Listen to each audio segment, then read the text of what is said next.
Tiara Damayanti dengan NIM 20862066145 dari kelas 6 CPGSD Universitas Muhammadiyah Tangerang. Di sini, saya akan mempresentasikan proposal penelitian tindakan kelas dengan dosen pengampu Dr. Mawardi SSI MPD. Berikut presentasinya. Nah, saya akan menjelaskan proposal penelitian tindakan kelas yang berjudul Peningkatan Hasil Belajar PKN melalui Metode Information Search pada siswa kelas 4 SDN Karangtengah 3, Kota Tangerang. Bab 1, pendahuluan, yang dimana latar belakangnya, pendidikan merupakan hal penting yang diperlukan oleh manusia untuk memahami dan membawa dirinya menjadi lebih baik. Dengan pendidikan, Allah Subhanahu wa Ta'ala akan meningkatkan derajat manusia. Nah, menurut Undang-Undang Republik Indonesia Nomor 20 Tahun 2003, pendidikan adalah usaha sadar dan terencana untuk suasana belajar dan proses pembelajaran agar peserta didik secara aktif mengembangkan potensi dirinya untuk memiliki kekuatan spiritual keagamaan, pengendalian diri, kepribadian, kecerdasan, akhlak mulia, serta keterampilan yang diperlukan dirinya, masyarakat, bangsa, dan negara. Nah, mata pelajaran PKN merupakan mata pelajaran yang memfokuskan pada pembentukan warga negara yang memahami dan mampu melaksanakan hak-hak dan kewajibannya untuk menjadi warga negara Indonesia yang cerdas, terampil, dan berkarakter yang diamanatkan oleh Pancasila dan Undang-Undang 1945. Berdasarkan data yang tercantum dalam daftar nilai siswa tahun 2016-2017, pada mata pelajaran PKN di SD Negeri Karangtengah 3 Kota Tangerang pada semester 1, nilai rata-rata UTS siswa yang memenuhi nilai KKM hanya 40%, atau sekitar 16 siswa, dan 40 siswa KKM pada pelajaran PKN adalah 75. Metode Information Search ini adalah suatu metode pembelajaran yang menuntut siswa untuk aktif dalam mencari informasi sehingga mereka menemukan sendiri apa yang mereka pelajari dan dari berbagai sumber belajar. Sumber belajar dapat berupa dokumen, buku, teks, artikel, atau informasi dari internet. Selanjutnya ada identifikasi masalah. Yang pertama yaitu pembelajaran masih berpusat pada guru sehingga membuat siswa menjadi pasif dalam kegiatan pembelajaran. Yang kedua, metode pembelajaran belum bervariasi karena kurangnya pemahaman guru terhadap penggunaan strategi pembelajaran aktif. Yang ketiga, kegiatan pembelajaran terkesan monoton yang mengaruh pada informasi yang disampaikan oleh guru. Yang keempat, pendayagunaan sumber belajar yang belum optimal untuk menyampaikan materi pelajaran yang cukup luas. Dan yang terakhir, rendahnya hasil belajar pada mata pelajaran PKN sehingga siswa sulit dalam mencapai tujuan belajar atau kompetensi yang harus dicapainya.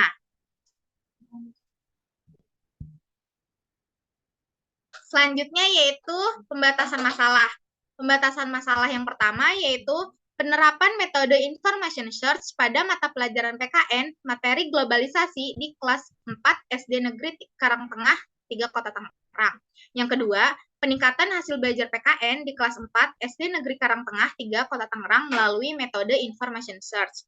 Selanjutnya, perumusan masalah. Yang pertama, bagaimana efektivitas penetapan metode Information Search pada mata pelajaran PKN materi globalisasi di kelas 4 SD Negeri Karangtengah 3 Kota Tangerang. Yang kedua, bagaimana upaya meningkatkan hasil belajar PKN di kelas 4 SD Negeri Karangtengah 3 Kota Tangerang melalui metode Information Search. Selanjutnya ada tujuan penelitian. Yang pertama, menerapkan metode Information Search pada mata pelajaran PKN materi globalisasi di kelas 4 SD Negeri 3 SD Negeri Karangtengah 3 Kota Tangerang. Yang kedua, meningkatkan hasil belajar PKN di kelas 4 SD Negeri Karangtengah 3 Kota Tangerang melalui metode Information Search. Selanjutnya ada manfaat penelitian. Di sini ada dua, yaitu untuk teoritis dan praktis, di mana teoritis ini, penelitian ini dapat diperluas pada pembelajaran lain dengan menggunakan metode Information Search terhadap faktor-faktor penyebab masalah yang telah teridentifikasi dan belum diteliti dalam rangka pengembangan pembelajaran PKN. Nah, yang kedua, yang praktis, yang pertama ada bagi siswa, yaitu untuk menumbuhkan motivasi siswa dalam proses belajar. Yang kedua ada bagi guru, yaitu untuk mengetahui strategi pembelajaran yang bervariasi untuk memperbaiki dan meningkatkan pembelajaran PKN dalam materi globalisasi. Yang kedua, yang terakhir yaitu ada bagi sekolah, yaitu kepala sekolah dapat membuat program pelatihan untuk guru dalam meningkatkan kemampuan menggunakan metode pembelajaran. Masuk ke bab 2, yaitu landasan teori dan kerangka berpikir. Nah, yang pertama ada landasan teorinya, tinjauan hasil belajar. Belajar pada hakikatnya adalah perubahan yang terjadi di dalam diri seseorang setelah melakukan aktivitas tertentu. Walaupun pada kenyataannya, tidak semua perubahan termasuk kategori belajar. Menurut Siregar dan Nara, mengartikan belajar adalah suatu aktivitas mental atau psikis yang berlangsung dalam interaksi dengan lingkungannya yang menghasilkan perubahan yang bersifat relatif konstan. Senada dengan pendapat Hemalik, bahwa belajar adalah suatu proses perubahan tingkah laku melalui interaksi dengan lingkungannya. Yang selanjutnya ada hasil belajar, yaitu menurut Suprijono, merujuk pemikiran Bloom, menjelaskan bahwa hasil belajar adalah perubahan tingkah laku pada diri seseorang akibat tindak belajar yang mencakup kemampuan kognitif, efektif, dan psikomotorik. Berikut 6 aspek ranah kognitif menurut taksonomi Bloom, mulai dari jenjang terendah sampai jenjang yang tertinggi. Yaitu yang pertama ada pengetahuan atau C1, adalah kemampuan seseorang untuk mengingat atau mengulang kembali materi pelajaran sebelumnya. Ada pemahaman atau C2, yaitu kemampuan seseorang untuk menangkap atau membangun makna dari materi. Yang ketiga, aplikasi C3, yaitu kemampuan seseorang untuk menggunakan materi dalam situasi baru. Yang keempat, analisis atau analisis C4, adalah kemampuan untuk memecahkan atau membedakan bagian dari bahan ke dalam komponen sehingga struktur organisasi yang mungkin lebih baik dipahami. Selanjutnya, evaluasi atau C5 adalah kemampuan seseorang untuk menilai, memeriksa, dan bahan kritik nilai bahan untuk tujuan tertentu.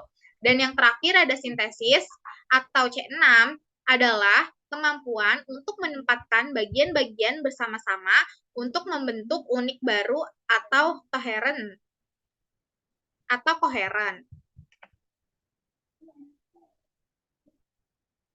Selanjutnya ada beberapa jenis kategori ranah afektif sebagai hasil belajar menurut Sujana.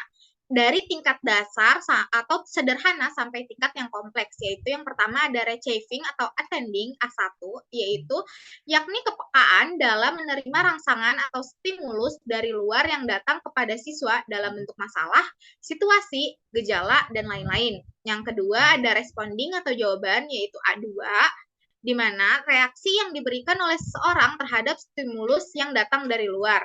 Yang ketiga, following atau penilaian atau A3, yaitu berkenaan dengan nilai dan kepercayaan terhadap gejala atau stimulus tadi. Nah, yang keempat ini organisasi atau A4, yaitu yakni pengembangan dari nilai ke dalam suatu sistem organisasi termasuk hubungan satu nilai dengan nilai lain, pemantapan, dan prioritas nilai yang telah dimilikinya. Dan yang terakhir, karakter atau A5, yakni keterpaduan semua sistem nilai yang telah dimiliki seseorang yang mempengaruhi pola kepribadian dan tingkah lakunya. Yang selanjutnya yaitu C, ada pendidikan kewarganegaraan. Menurut Susanto menjelaskan PKN adalah mata pelajaran yang digunakan sebagai wahana untuk mengembangkan dan melestarikan nilai luhur dan moral yang berakar pada budaya bangsa Indonesia. Selanjutnya ada globalisasi. Kata globalisasi dilihat dari akar katanya berasal dari kata global dan sasi. Global bermakna meliputi seluruh dunia, sasi berarti proses. Jadi globalisasi adalah proses menyatunya warga dunia secara umum dan menyeluruh menjadi kelompok masyarakat.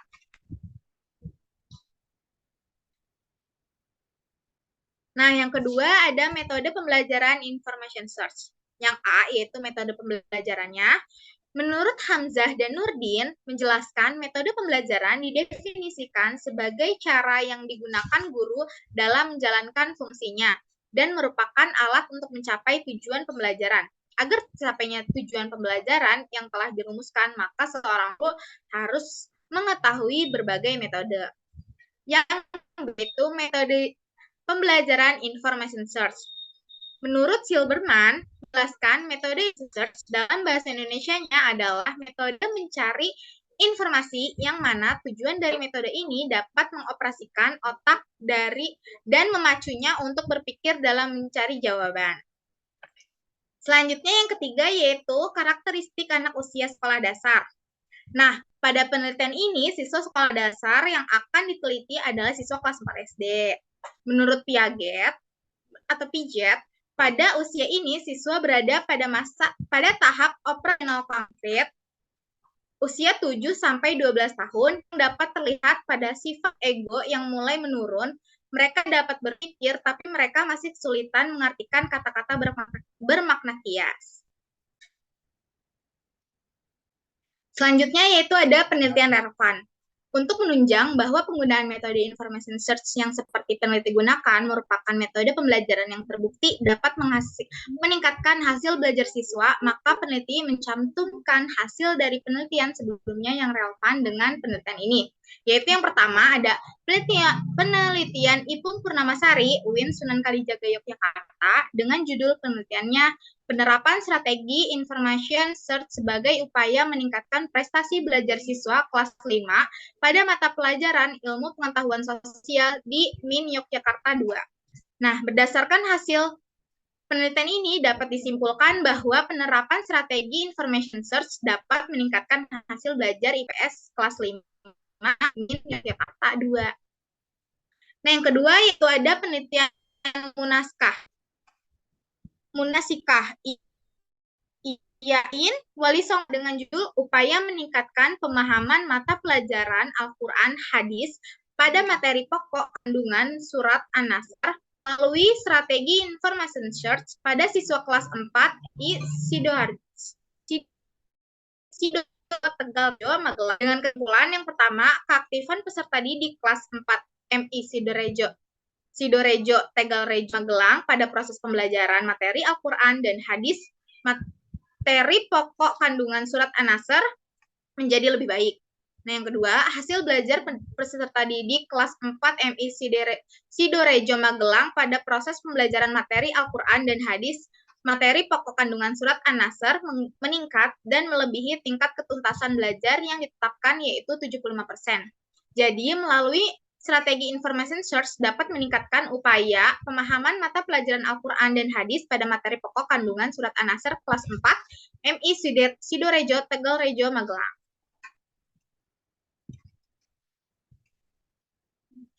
Nah, selanjutnya yang yaitu ada kerangka berpikir. Kerangka berpikirnya yaitu upaya meningkatkan hasil belajar PKN tentang globalisasi melalui penggunaan metode information search pada siswa kelas 4 SDN Karangtengah 3 Kota Tangerang. Nah, ada 3. Yang pertama ada kondisi saat ini, tindakan, dan tujuan atau hasil. Kondisi saat ini itu yang pertama, metode pembelajaran digunakan untuk metode pembelajaran yang digunakan metode konvensional. Yang kedua, siswa pasti dalam kegiatan pembelajaran. Yang ketiga, daya gunakan sumber, dan yang terakhir rendah belajar siswa.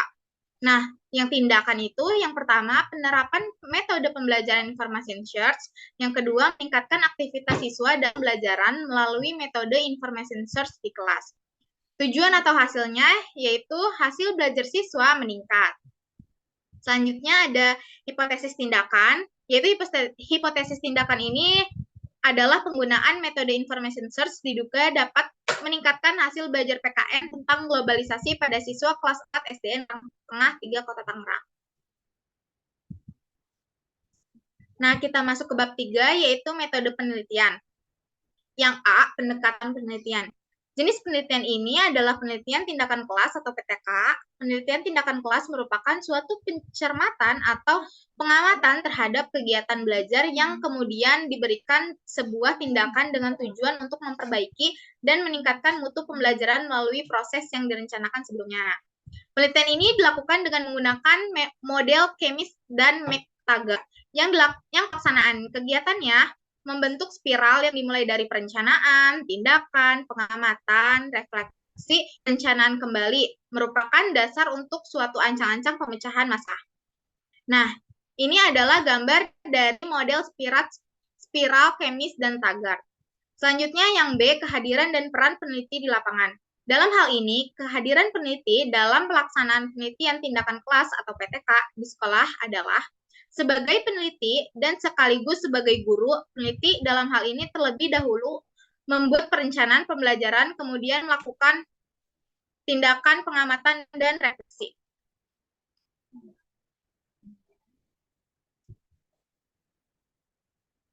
Selanjutnya C, tempat dan waktu penelitian.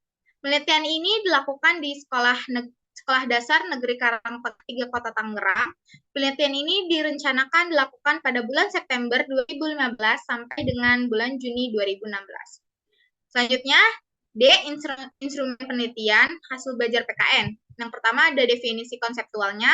Berdasarkan uraian-uraian yang dikemukakan oleh para ahli di atas, maka dapat disimpulkan bahwa yang dimaksud dengan hasil belajar PKN adalah kemampuan-kemampuan yang dimiliki siswa setelah melakukan kegiatan pembelajaran meliputi ranah kognitif, afektif, dan psikomotorik yang dipengaruhi baik dari faktor intern maupun faktor ekstern.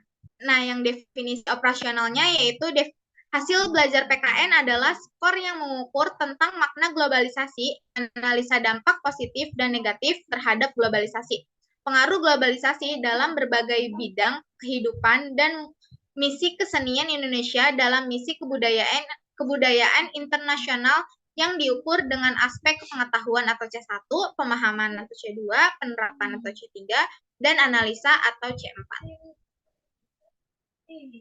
Nah, ini adalah tabel dari kisi-kisi instrumen hasil belajar PKN kelas 4. Tapi sebelum digunakan instrumen akan dilakukan uji coba untuk mengetahui validitas dan reliabilitas dari instrumen tersebut.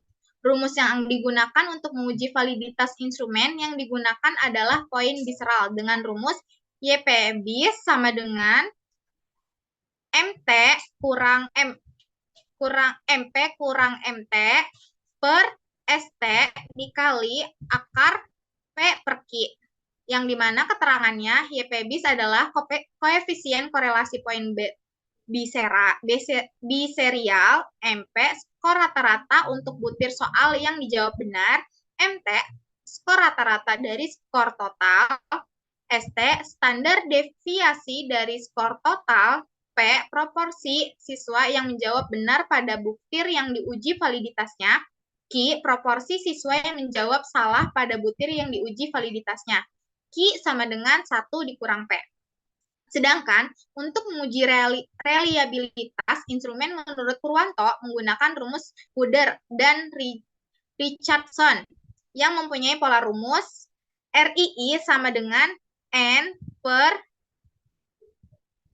N kurang 1 buka kurung S pangkat 2 dikurang sigma PQ per S pangkat 2 tutup kurung, di mana keterangannya RII sama dengan reliabilitas tes secara keseluruhan, N jumlah butir soal yang valid, P proporsi siswa yang menjawab dengan benar, Q proporsi siswa yang menjawab dengan salah, sigma PQ jumlah hasil perkalian antara P dan Q, dan S standar deviasi dari tes. Selanjutnya yang kedua yaitu metode information search, di mana definisi konseptualnya yaitu metode information search adalah metode pembelajaran yang dikembangkan dari model pembelajaran aktif. Metode ini diterapkan pada materi-materi yang padat, monoton, dan membosankan. Dan yang B, definisi operasionalnya yaitu metode information search adalah skor yang diberikan oleh observer setelah mengamati pembelajaran PKN melalui metode information search yang telah menekankan pada pembelajaran siswa aktif, siswa dapat mengkonstruksi pengetahuan yang sudah dimilikinya melalui pembelajaran kooperatif atau kerjasama, serta dapat mengembangkan inisiatif dan tanggung jawab belajarnya. Selanjutnya yaitu ada F, indikator keberhasilan, di mana indikator keberhasilan ini dibuat agar peneliti yang menggunakan penelitian tindakan kelas memahami apakah setiap tindakan dalam setiap siklusnya ada peningkatan atau tidak. Hasil belajar siswa dikatakan meningkat secara klasikal jika minimal 85% siswa telah memperoleh nilai KKM di sekolah yaitu 75 dan tindakan dikategorikan berhasil jika 100% proses pelaksanaan tindakan guru telah sesuai dengan skenario pembelajaran. Nah, yang G yaitu ada teknik pengumpulan data, yaitu untuk memperoleh data yang digunakan dalam penelitian tindakan kelas ini, maka dibutuhkan teknik atau alat pengumpulan data sebagai berikut. Yang pertama itu ada tes, yang kedua observasi, yang ketiga dokumentasi, dan yang keempat catatan lapangan. Nah, selanjutnya ada teknik analisis data.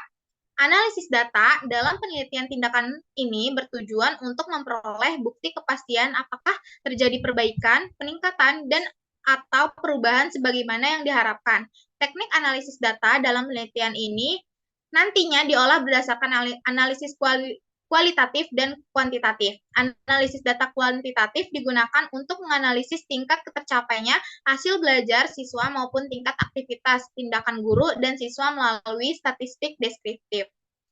Sedangkan teknik analisis data kualitatif dilakukan melalui tahapan menyeleksi, menyederhanakan, mengklasifikasi, memfokuskan, mengorganisasi, atau mengaitkan gejala secara sistematis dan logis, membuat abstraksi atas kesimpulan makna hasil analisis. Nah, ini adalah model dari analisis kualitatif yang menggunakan model Milas dan Huberman. Selanjutnya ada keabsahan data. Untuk meroleh penyajian data yang akurat, maka dibutuhkan pemeriksaan sumber data. Dalam hal ini, penulis menggunakan triangulasi. Sugiono, triangulasi dalam pengujian kredibilitas ini diartikan sebagai pengecekan data dari berbagai sumber dengan berbagai cara dan berbagai waktu. Dengan demikian, terdapat triangulasi sumber, triangulasi teknik pengumpulan data, dan waktu. Yang selanjutnya yaitu desain dan prosedur penelitian. Prosedur penelitian tindakan kelas yang akan dilaksanakan oleh peneliti terdiri dari 3 siklus, yang mana pada setiap siklus terdiri dari 4 tahapan, yaitu tahap perencanaan, tahap tindakan, tahap observasi, dan tahap refleksi. Prosedur pelaksanaan penelitian dideskripsikan sebagai berikut.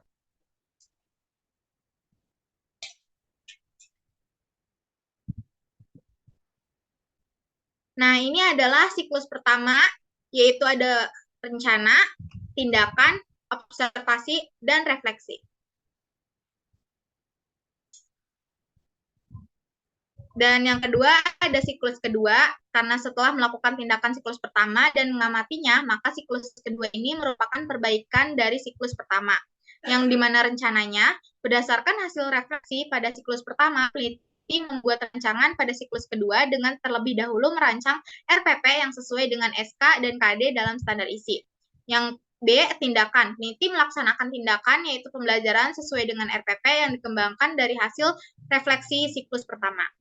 Observasi, peneliti mengadakan observasi terhadap proses pembelajaran dan pembentukan kompetensi peserta didik. Dan yang terakhir, refleksi, peneliti melakukan refleksi terhadap pelaksanaan siklus kedua dan menyusun perencanaan untuk siklus 3 dengan membuat RPP. Terima kasih. Cukup sekian dari apa yang saya sampaikan. Kurang lebihnya mohon maaf. Wassalamualaikum warahmatullahi wabarakatuh.